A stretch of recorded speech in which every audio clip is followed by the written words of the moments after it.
Un saludo muy especial, estimados estudiantes del Politécnico Superior de Colombia. Les habla Duber Castellón y los invito para que en este primer video reflexionemos acerca del proceso de aprendizaje del ser humano y las principales teorías pedagógicas. Empecemos con una reflexión. El sistema educativo en la mayoría de los países latinoamericanos carece de una estructura que facilite que los diversos niveles y subsistemas se articulen de manera continua y permanente. En otras palabras, podríamos decir que no hay un sistema.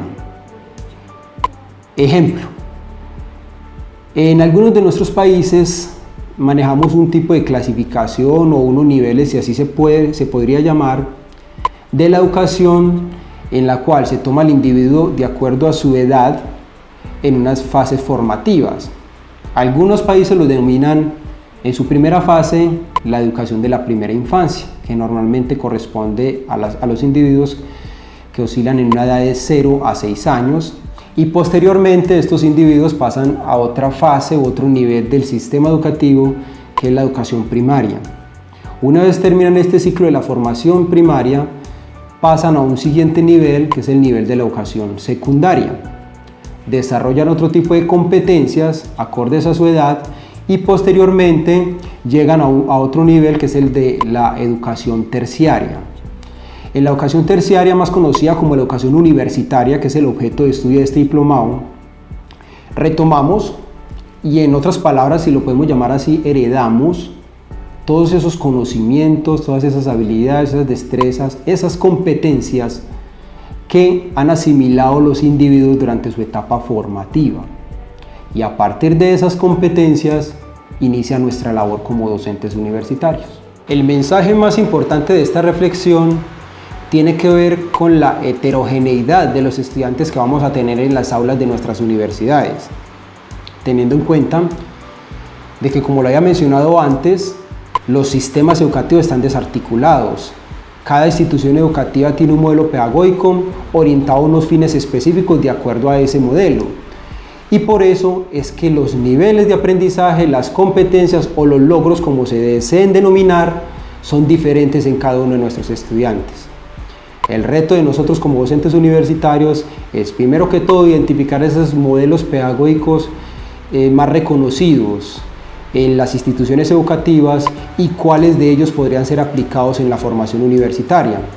Además, lo que hace un poco más complejo nuestra labor es también reconocer cuáles son los factores que influyen sobre el aprendizaje de nuestros estudiantes en los diferentes ambientes de aprendizaje. Así como el ser humano asume una filosofía de vida, el docente universitario debe asumir una posición o un pensamiento pedagógico.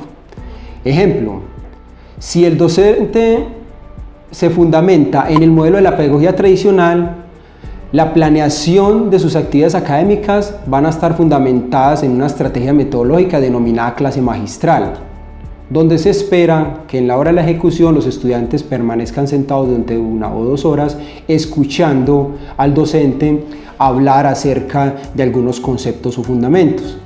Pero si el docente asume una posición basada en la corriente pedagógica constructivista, por citar una de ellas, cambia todo el proceso desde la planificación, porque entonces ya el docente no va a asumir una estrategia metodológica de clase magistral, sino que puede asumir otras estrategias metodológicas diferentes, como son, por ejemplo, actividades o talleres o actividades de simulación en el aula de clase, donde ya el docente no va a ser protagonista en ese espacio, sino que el docente le cede el protagonismo al estudiante y le va a permitir, a través del ejercicio o de actividades, el desempeño o el desarrollo de habilidades y destrezas desde el hacer. Estimados docentes, recordemos que el ser humano está continuamente aprendiendo. Pueden existir diferentes explicaciones científicas o neurológicas de cómo aprende el ser humano, pero nosotros como docentes lo que más nos debe de interesar es cuáles son los factores que influyen sobre ese proceso de aprendizaje. Les voy a resumir 3 factores que son realmente importantes dentro de todo proceso de enseñanza-aprendizaje. Primero, la atención. Se debe captar primero la atención del estudiante. Segundo, los sentimientos y las emociones. Como docentes debemos de considerar siempre qué es lo que motiva a ese estudiante a generar un nuevo conocimiento.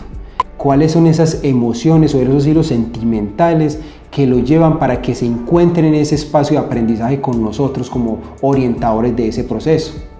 Y tercero, el interés. Realmente está comprobado que nuestro cerebro asimila y registra toda la información que nos llama la atención o que nos interesa. Entonces son tres factores importantes que no podemos olvidar nunca. Primero la atención, posteriormente los sentimientos y las emociones y finalmente el interés de nuestros estudiantes. Les agradezco mucho su participación en este importante diplomado. Los espero en el siguiente módulo de formación.